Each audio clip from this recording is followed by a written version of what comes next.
अस्सलामुअलैकुम नाजरीन, प्रोग्राम है स्पेशल कलाम और मैं हूं आपका मेज़बान डॉक्टर अयूब नदीम। नाजरीन, शायरी और मौसीकी का चोली दामन का साथ है। इतना गहरा रिश्ता है, इतना करीबी और इतना मोहब्बत भरा ताल्लुक है कि जिसे कभी नज़रअंदाज नहीं किया जा सकता। हमारे कितने ही शायर ऐसे हैं जिन्हें मौसीकी के ज़रिए तारुफ हासिल हुआ और फिर वो मकबूल हो गए। और इसमें कई बड़े नाम हैं, जैसे फैज़ अहमद फैज़, अहमद फराज, मुनीर नियाज़ी, उबैदुल्ला अलीम, परवीन शाकिर, अमजद इस्लाम अमजद और इनसे पहले साहिर लुधियानवी। ये ऐसे नाम हैं कि जब इनका कलाम गाया गया तो लोगों को पता चला कि ये कितने उम्दा शायर हैं। बिलाशुबा उनके अंदर शेरी सलाहियतें पहले से मौजूद थीं और वो यकीनन उर्दू अदब के, उर्दू शायरी के नुमाइंदा लोगों में से हैं। लेकिन उनके तारुफ में जो किरदार मौसीकार ने और फिर गुलकार ने अदा किया, उससे भी इनकार मुमकिन नहीं। आज हमारे स्टूडियो में हमारे साथ तशरीफ़ रखते हैं एक ऐसे म्यूज़िक डायरेक्टर, एक ऐसे कंपोज़र जिन्होंने बहुत से ड्रामों के लिए बैकग्राउंड म्यूज़िक दिया और कई गीत जो है उनको कंपोज़ किया और ख़ुद भी बहुत उम्दा अंदाज से गाते हैं। ये है जनाब सैयद ज़हीर रिज़वी। सैयद ज़हीर रिज़वी का एक पहचान ये है कि पीटीवी के लिए भी इन्होंने खासा काम किया और पीटीवी अवार्ड भी इन्हें मिला। फिर इन्हें 2012 में वज़ीर आज़म पाकिस्तान की तरफ से गोल्ड मेडल दिया गया। और भी बहुत से अवार्ड हैं जो इनको मिले, जिनमें यूनिसेफ का अवार्ड भी बहुत अहमियत का हामिल है। आइए उन्हीं से बातें भी करते हैं आज, और आज हम उनसे बहुत सी खूबसूरत गज़लें भी सुनेंगे, कलाम भी सुनेंगे, नज़्म भी सुनेंगे। और आप देखिए कि आज का प्रोग्राम हमने शायरी और मौसीकी को यकजा करके मुरतब किया है। खुशामदीद सैयद ज़हीर रिज़वी साहब, कि आप हमारे स्टूडियो में, हमारे प्रोग्राम में आए। आपका शुक्रिया। ये मौसीकी के साथ आपकी रग़बत का आगाज़ कब हुआ और कैसे हुआ? दास्तान तो तवील है, लेकिन प्रोग्राम आपका छोटा, तो मुख्तसरन ये बताऊंगा कि स्कूल में बज़्म अदब के प्रोग्राम होते थे, उसमें नातें वगैरह असातिज़ा पसंद करते थे। तो एक उस्ताद थे हमारे उमर साहब, वो कहते थे गीत भी गाया करें। तो वो एक टारगेट दे देते थे, अगली बज़्म अदब को ये गीत याद करें। वो मैं फिर एक टेप पे चढ़ा लेता था, दोनों साइडों पे पूरा हफ्ता सुनता था। वो उन्हें सुनाता था, उन्हें अच्छी लगती थी। फिर उन्होंने बाकायदा वालिद साहब से कहा इन्हें सिखवाएँ। फिर कुछ 40 साल पहले उस्ताद छोटे गुलाम अली ख़ान साहब के पास वो लेकर गए उनके घर। उन्होंने ऑडिशन लिया और फिर उन्होंने अपने पास से एक 5 रुपए का नया नोट मुझे इनाम में दिया। उस वक्त मैंने वो गीत गाया था, पूछो ना कैसे मैंने रैन बिताई, इंडिया का गीत। तो वो फिर कहते हैं कि पहली दफ़ा मैं किसी को इनाम दे रहा हूँ। वो मेरे पास अभी तक पड़ा हुआ। तो वो आगाज़ था। फिर उनकी 86 में डेथ हो गई। फिर उस्ताद सलीम इकबाल जो फिल्म के बहुत बड़े मौसीकार हैं, सलीम इकबाल साहब, हाँ, जिनके बड़े बड़े गीतों में है राहे हक के शहीदो वतन की, वो जो है दूसरा देसां दा राजा मेरे बाबुल्ला, सानू नहर वाले पुल ते बुला के, इस तरह के बेशुमार गीतों के, उनसे फिर मौसीकारी सीखी। फिर उनको असिस्ट किया। फिर उनके वालिद का अटैक हो गया 91 में। फिर उनकी जगह मैं अल-अमरा आर्ट्स काउंसिल में एज ए टीचर अपॉइंट हुआ, म्यूज़िक टीचर के तौर पर। तो साथ साथ म्यूज़िक डायरेक्शन भी चल रही थी, रेडियो टीवी दोनों जगह। उस वक्त 2 चीज़ तो थे, पीटीवी और रेडियो। इसके बाद एनटीएम आया, फिर और चैनल आते गए, फिर काम बढ़ता गया।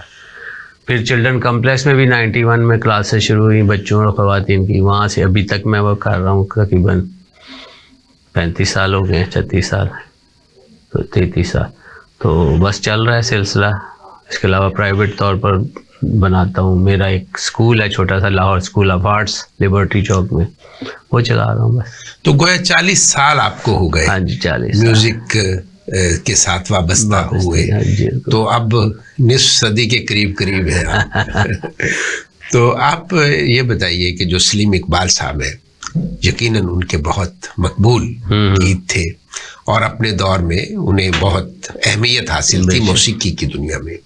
आप भी कंपोजिंग की तरफ आए, यानी पीटीवी में तो आपने बैकग्राउंड म्यूजिक दिया ड्रामों का, और कुछ गीत और कुछ गजलें कंपोज भी की। बिल्कुल, इस वक्त हामिद अली खान से लेके गुलाम अब्बास, जबली, आपके ये जो तरन्नुम नाज, आपकी ये सैमा जहान, अनवर रफ़ी, शौकत अली के बेटे जो हैं, सारों से तकरीबन मैंने सबके साथ काम किया, सबके साथ मेरी धुनें बनाई हुई है मैंने। बहुत अच्छे।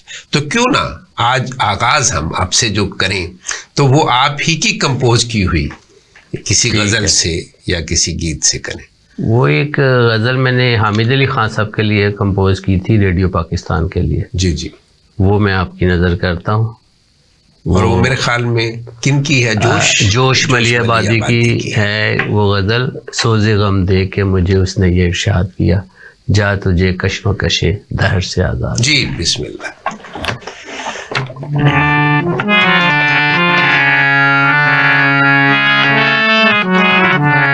सोज़े गम दे के मुझे उसने इरशाद किया, सोज़े गम दे के मुझे उसने इरशाद किया, जा तुझे कश्मकशे दहर से आज़ाद किया, सोज़े गम दे।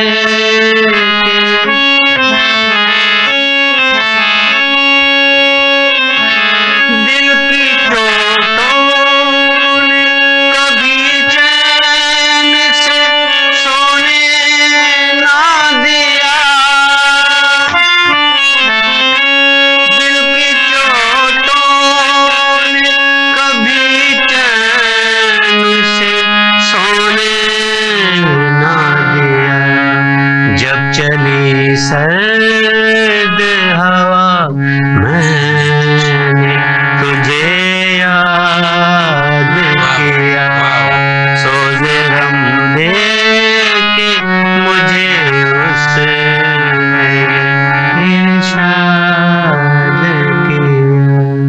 वाह वाह वाह वाह वाह, क्या कहने। सोज़े गम दे के तुझे मुझे उसने ये इरशाद किया, जा तुझे कश्मकशे दहर से आज़ाद किया। ये जो आज़ादी है ये तो ना शायरी में है ना मौसीकी में है, क्योंकि ये मोहब्बत की तरह चिमट जाते हैं इंसान के साथ। बिल्कुल सही। और इंसान इनको कभी छोड़ नहीं सकता। सियासत में भी यही है ऐसे कि सियासत में भी जो लोग सियासत के मैदान में आ जाते हैं वो सियासत को छोड़ नहीं सकते। तो ये मौसीकी जो है ये हमारे कथारसिस में कितना किरदार अदा करती है? देखिए, मैंने महसूस ये किया कि जो मौसीकी के साथ अटैच हो जाता है ना, उससे गुस्सा आना बंद हो जाता है। अच्छा, उसके अंदर अच्छी खासियतें पैदा होना शुरू हो जाती हैं।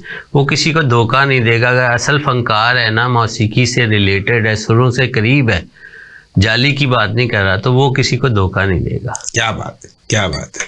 अच्छा, आप मज़ामीन भी लिखते रहे मौसीकी के हवाले से। आप शायद वाहिद म्यूजिक डायरेक्टर हैं जिन्होंने मज़ामीन के ज़रिए तकरीबन काफ़ी अरसे तक, कोई 4 साल शायद, आपने मज़ामीन लिखे।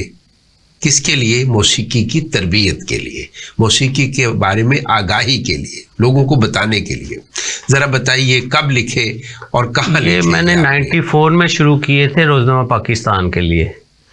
और शुरू तो ऐसे किए थे कि चले चंद लिख के दे देंगे। उन्होंने कहा इसको आप सिखाने का अमल इस पर शुरू करें। तो फिर एज अंकल मौसीकार मैंने 172 कॉलम्स के ऊपर 4 साल में बाकायदा एक कोर्स की सूरत में सिखाने के हवाले से लिखा। उस वक्त उस दौर में कहा जाता था कि अभी आज तक ये वर्ल्ड में पहले किसी ने नहीं किया। अच्छा। अब उसके बाद हो गया हो तो मुझे नहीं पता, लेकिन 94 से 98 तक मैंने बाकायदा वीकली कॉलम्स के जरिए अंकल अच्छा, अच्छा, हफ्तावार आप कॉलम लिखते थे हफ्तावार या मजमून लिखते थे, जिसके जरिए आप जी मौसीकी के बारे में आगाही और तरबियत दोनों का एहतमाम बिल्कुल करते थे। ऐसे। तो एक और आपसे हम सुनते हैं, लेकिन ये मेरा ख्याल है कि हम फैज साहब से शुरू करें। और उनकी बड़ी मशहूर नज़्म है, मुझसे पहली सी मोहब्बत मेरी महबूब न मान।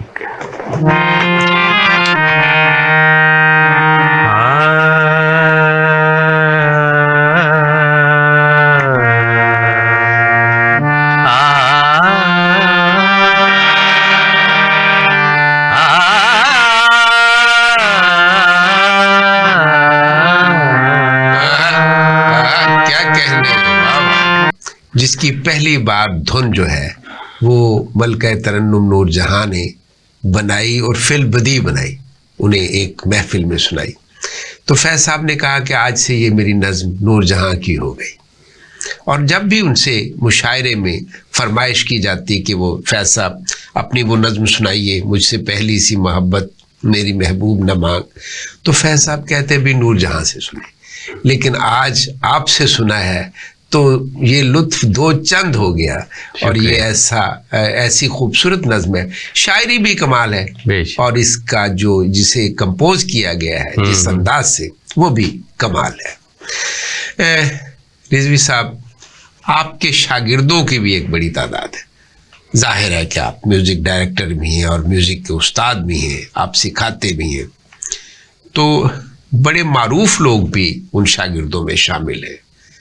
कुछ नाम मुझे भी याद है, लेकिन आपकी ज़बान से मैं सुनना चाहूँगा। देखिए, शागिर्द होने से तो कुछ नहीं होता, अगर आप परफॉर्म ही ना कर रहे हो। वैसे बड़ा नाम होना और शागिर्द हो जाना वो कोई बड़ी बात नहीं है। हाँ, ये मैं फ़ख्र कर सकता हूँ, मैं अलहमरा के जब शागिर्दों में से शाजिया मंजूर हैं। शाजिया मंजूर आपकी शागिर्द हाँ जी, उस वक्त वो कॉलेज से डायरेक्ट अलहमरा आती थी। फिर उसके बाद उसी दौर में के फरहत बादशाह हैं जो शायर भी हैं। हाँ। फिर इस वक्त जो कामयाबी से गा रही हैं, परफॉर्म कर रही दुनिया में, मतलब अमेरिका में बिंदिया कर रही हैं परफॉर्म। अच्छा, शफक अली बिंदिया जो पहले अदाकारा हुआ करती थी, इंग्लिश की ब्रॉडकास्टर भी थी। फिर शफक अली इंग्लैंड में गा रही हैं, रेगुलर गा रही हैं। तो इस तरह से बहुत सारी, मेघा इस वक्त बहुत परफॉर्म कर रही हैं। बड़ा अच्छा परफॉर्म कर रही हैं। मेघा भी गा रही हैं? हाँ जी, मेघा भी गा रही है। मीरा भी आपकी शागिर्द है? मीरा भी हैं, ज़ारा अकबर रही हैं, फिर निरमा हैं, फिर नाम तो बहुत तादाद 16,000 से ज़्यादा शागिर्द हैं मेरे इस वक्त। लेकिन इस वक्त परफॉर्म 16,000 से ज़्यादा शागिर्द हैं आप? 35 साल तो हो गए सिखाते हुए। क्या बात है। और क्या वो जुड़े हुए हैं आपसे? सारे तो नहीं जुड़े होते, लेकिन बहुत सारे ऐसे भी हैं जो 35 साल पुराने भी शागिर्द थे, वो अभी तक जुड़े हुए हैं। मतलब राब्ता रखते हैं बहुत ज़्यादा, बड़ा मोहब्बत करते हैं बहुत ज़्यादा। तो लेकिन यह है कि 100 से ज़्यादा इस वक्त हैं जो परफॉर्म कर रहे हैं बाकायदा, रेडियो, टीवी, पीटीवी, पूरे वर्ल्ड में परफॉर्म कर रहे हैं। 100 से ज़्यादा शागिर्द मेरे इस वक्त हैं। बस चल रहा है इसे। आपकी 2 शागिर्दात ऐसी हैं जिनसे मेरा भी कुछ वास्ता है। अच्छा। एक है ज़ारा अकबर। अच्छा। और दूसरी है मेघा। अच्छा। तो जो मेघा है, ये मेरा एक ड्रामा सीरियल था पंजाबी का, हुक, पीटीवी से एक ज़माने में नशर हुआ। उस सीरियल में, ड्रामा सीरियल में, इन्होंने मरकजी किरदार, ये जिसे आप हीरोइन कह सकते हैं, वो किरदार इन्होंने किया था। और शायद ये पहला इनका टीवी प्ले था। अच्छा। उससे पहले ये स्टेज पर तो थी और फिल्म में भी थी, लेकिन टीवी की तरफ नहीं आई। अच्छा। और दूसरी जो है वो ज़ारा अकबर है, वो भी मेरी एक ड्रामा सीरियल है, दिल दे बूहे। तो दिल दे बूहे में इन्होंने जो है वो एक बहुत अहम किरदार किया और बहुत उम्दगी से किया, बहुत अच्छा किया। तो जो पहला था हुक, उसके डायरेक्टर थे मुश्ताक चौधरी, और जो दिल दे बूहे है उसके डायरेक्टर थे आगा कैसर अब्बास।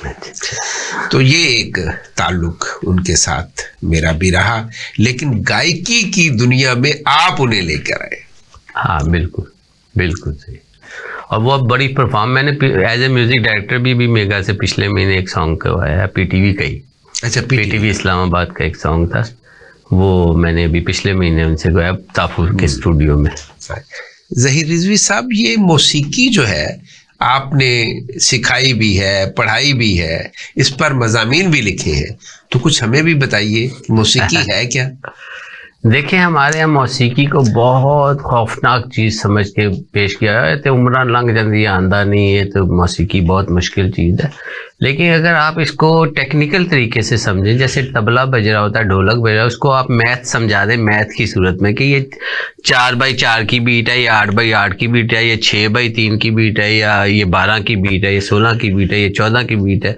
इसको कैलकुलेट करके आप स्टूडेंट को समझा दें, उनको आदत डाल दें कि ये ऐसे गिनना है, और उसके अंदर गीत फिट करना शुरू कर दें। अच्छा, तो आपके लिए गीत इतना आसान हो जाता है कि वो 10 साल वाला 10 महीने पे आ जाता है। अच्छा, इतना आसान हो जाता है। मैं छोटी सी मिसाल आपको दूं कि मिसाल के तौर पर आपका ये है,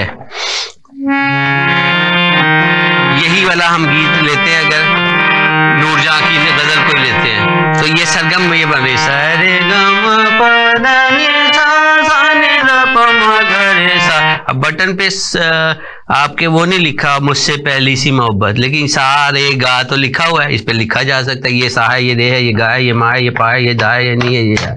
मा तीवर है, बाकी तमाम सुर 12 में से 7 सुर ये हैं जिसमें लगती है। अच्छा। तो अब हम इसे ग ग ग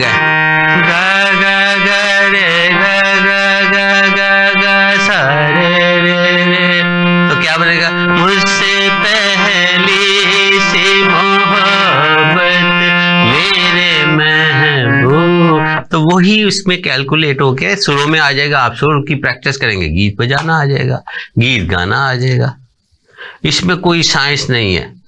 असल में ये गीत नहीं है, ये आवाजें हैं, 12 आवाजें, उनमें से 7 आवाजों पे ये गीत है। उस आवाज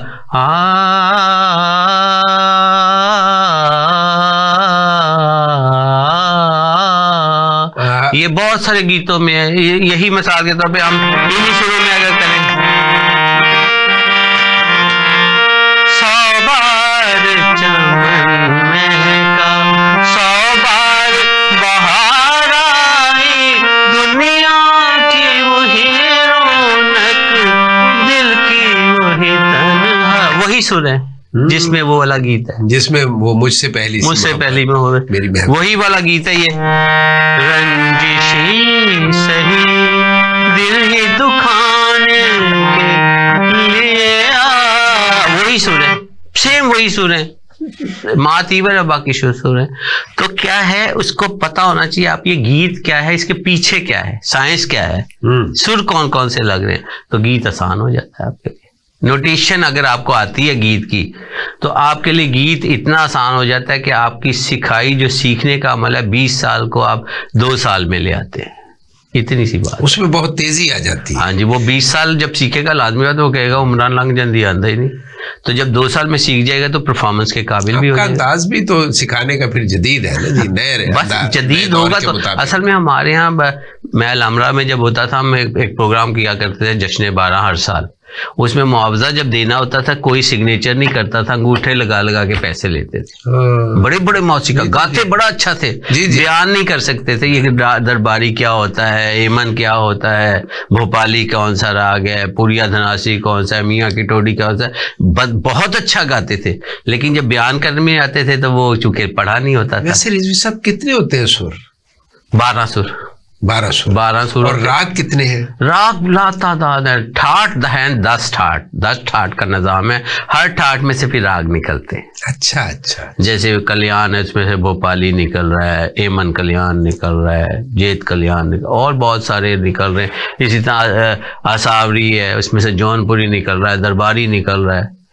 इस तरह से मुख्तलिफ राग निकलते हैं मुख्तलिफ ठाठों में से। हर ठाठ में 7 सुर होते हैं, हर ठाठ में 7 सुर होते हैं। उन्हीं 12 सुरों में से 7 सुर का एक ऐसा संगम होता है जो एक दूसरे से मुख्तलिफ होता है।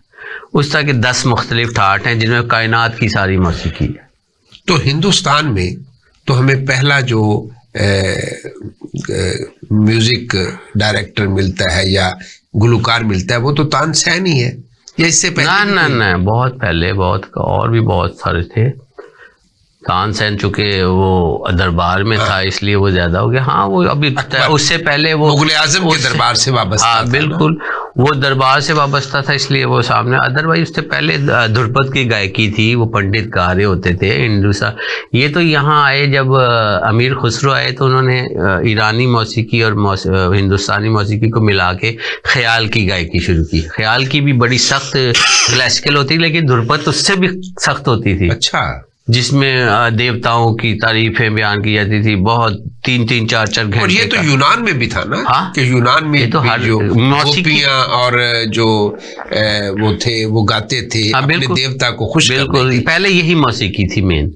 बाद में इसमें जिद्दत आई ख्याल की गायकी, फिर उससे थोड़ा सा और जिद्दत आई तो ठुमरी आई, कजरी, होरी, धमार, और फिर जब फिल्म पे मौसीकी प्रॉपर आई, फिर मौसीकी जो खूबसूरत होती गई, क्योंकि मुख्तसर होती गई, गजल, गीत और पॉप ये आता गया तो फिर और बेहतर होता गया। इख्तिसार भी आया और मुलायमत भी। हाँ। अब आपने जब जिक्र कर रहे थे तो आपने फराज साहब की गजल का हवाला दिया रंजिशी से, तो क्यों ना हो जाए।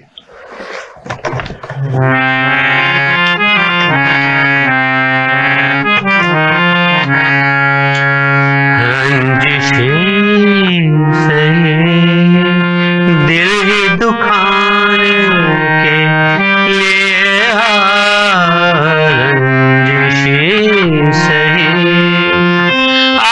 फिर से मुझे छोड़ के जाने के लिए रंजिशी सही, दिल दुखाने के लिए रंजिशी सही।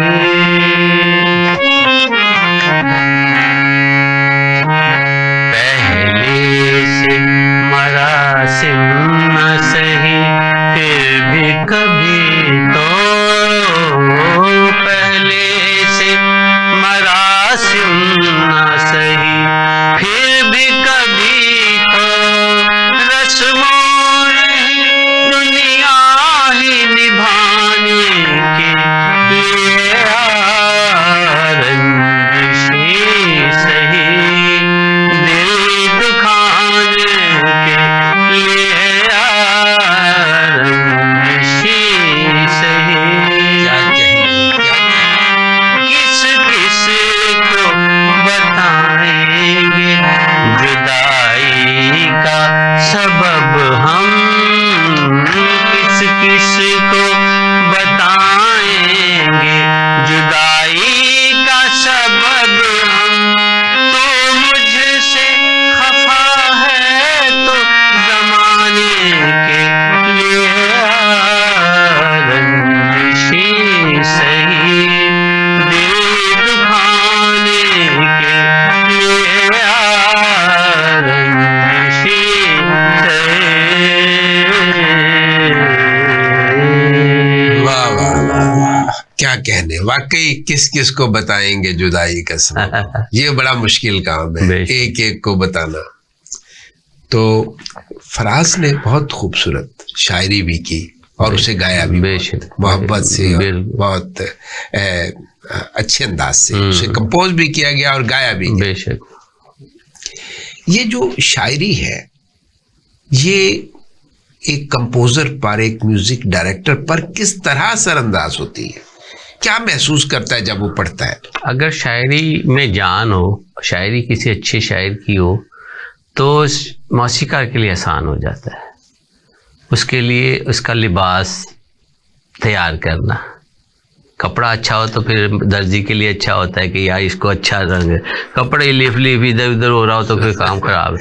तो बहुत सारे मौसीकार नामवर होते हैं, रेडियो पे धुन बनने के लिए आती है, उनके ठीक करना पड़ता है, यार ये इसमें थोड़ा सा यहाँ है, इसको ऐसे कर लें, हाँ जी ठीक कर ले। तो लेकिन अच्छा मौसीकार हो उसे एक रत्ती बराबर वो नहीं होता, उसको पहनाते जाते हैं, और जो आइडिया होता है या ये भैरव में बड़ा खूबसूरत लगेगा। जैसे मैंने वो भैरव में बनाई, वो हामिद अली खान वाली सौदे गम, और पहले स्टार्ट में ये लग रहा था या ये उसमें खिलेगा, और उसमें किया, उसमें खिल गया।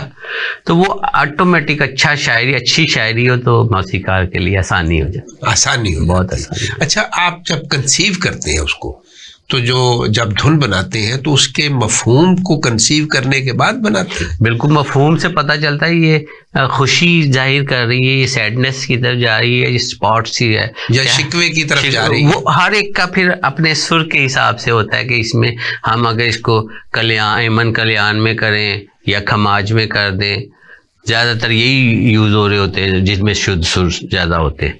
तो वो फिर खुद बता रही होती है, शायरी बता रही होती है। उसमें फिर बाज़ औक़ात होता है कि एक में करते हैं, फिर कहते हैं नहीं यार इसको अगर हम उसमें कर दें तो फिर वो चांस लेते हैं तो वो ज़्यादा अच्छी लगती है। और जैसे खुशी है, गम है, हाँ। शिकवा है, तंज है, इल्तिजा है, बिल्कुल, उसकी हर एक का मूड होता है। शायरी में नजर, शायरी वो मौसीकी में भी वो मूड होता है, वो मूड कि दुख का है, स्पॉट है, खुशी का है, एक्स्ट्रा खुशी का है, एक्स्ट्रा दुख का है।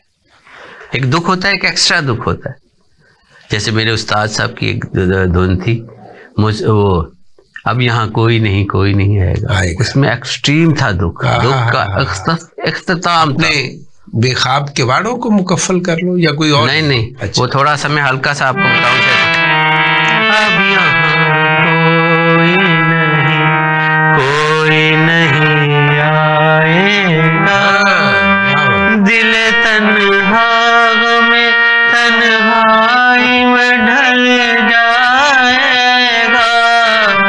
अब यहाँ को अगर आपकी इजाजत है, क्या उदासी है, इसका एक अंतरा करूं मैं, अगर आपकी इजाजत तो वो देखिए उसमें दुख की अंदर दास्तां खत्म में दर्द की हो जाएगी, साथ ही तेरी याद भी खो जाएगी, मुंतज़िर आँख भी थक हार के सो जाएगी, आँख का आखिरी आंसू भी छलक जाएगा।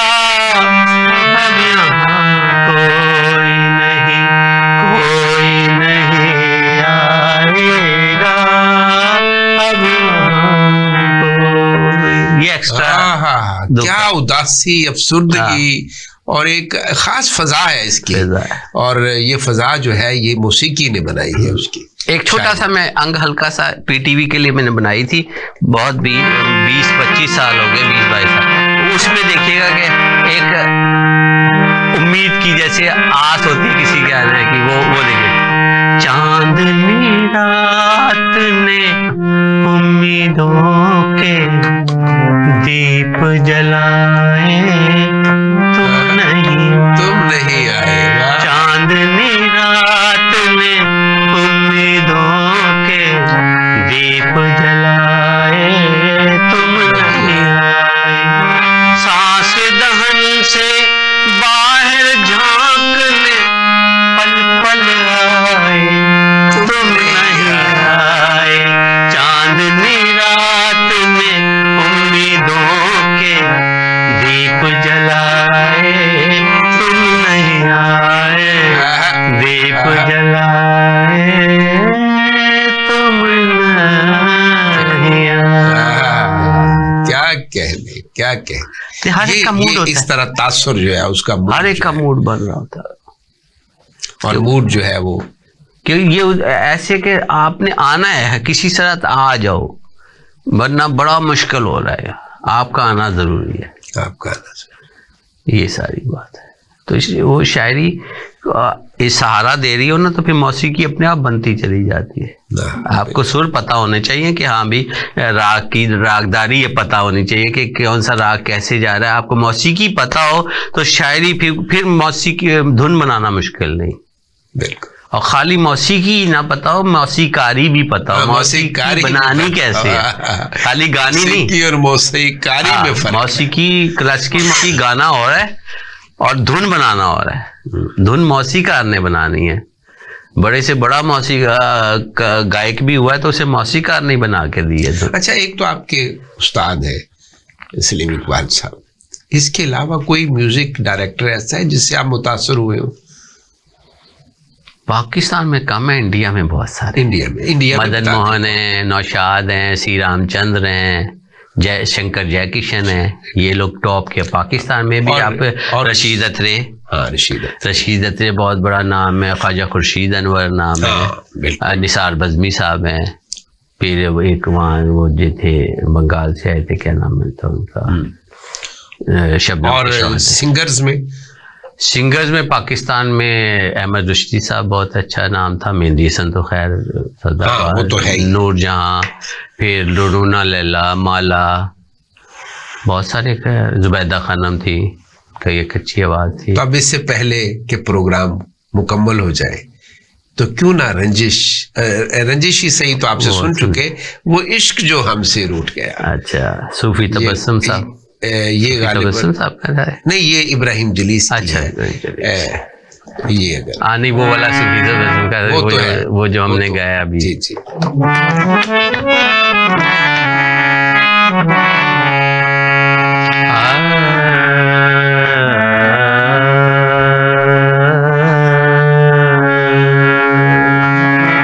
वो इश्क जो हमसे रूठ गया, अब उसका हाल सुनाए क्या। वो इश्क जो हमसे रूठ गया, अब उसका हाल सुनाए क्या। कोई मेहर नहीं, कोई कहर नहीं, फिर सच्चा शेर सुनाए क्या। वो इश्क जो हमसे रूठ गया।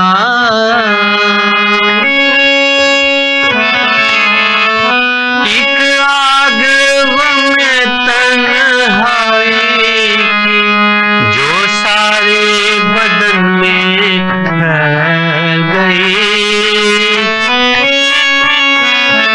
एक आग में तन्हाई की जो सारे बदन में फैल गई। जब जिस्म ही सारा जलता हो, फिर दामने दिल को बचाए क्या। कोई मेहर नहीं, कोई कहर नहीं, फिर सच्चा शेर सुनाए क्या। वो इश्क जो हमसे रूठ गया। क्या कहने, और कोशिश करनी चाहिए कि इश्क ना रूठे। हाँ, वरना फिर तन्हाई बढ़ जाती है, तो खत्म और जिंदगी। एहसासे तन्हाई में इजाफा हो जाता है। बिल्कुल। बहुत शुक्रिया सैयद ज़हीर रिजवी साहब, आपका भी। आपकी आमद का, और आज का हमारा जो प्रोग्राम है आपकी वजह से पूरे का पूरा मौसीकी में गुंदा हुआ प्रोग्राम है। बहुत शुक्रिया। नाजरीन, आपने आज का प्रोग्राम देखा। हमने मौसीकी और शायरी के रिश्ते को आपके सामने पेश किया। हमारी गज़लें, हमारी नज़में गाने वालों ने, उनकी धुनें बनाने वालों ने मकबूल की, जो हमें बहुत अच्छी लगती हैं, हम बहुत शौक से सुनते हैं। लेकिन जो आखिरी बात मैंने की वो है कि कोशिश करें कि इश्क ना रूठे, इसलिए कि एहसास तन्हाई जो हमसे आप पूछते हैं, एहसास तन्हाई ये नहीं होता कि आप अकेले रहते हैं। एहसास तन्हाई ये होता है कि आपके इर्द गिर्द लोग मौजूद हों, सब लोग मौजूद हों, आप बहुत ही एक रशी एरिया में रहते हों, आपके जानने वाले, मिलने वाले भी हों, लेकिन आपको दिल से महसूस हो कि आपके साथ कोई नहीं है और आप अकेले हैं। इसी को शायरी में एहसास तन्हाई कहते हैं। इसके साथ ही आज के प्रोग्राम से डॉक्टर अयूब नदीम को इजाज़त दीजिए। अल्लाह हाफिज़।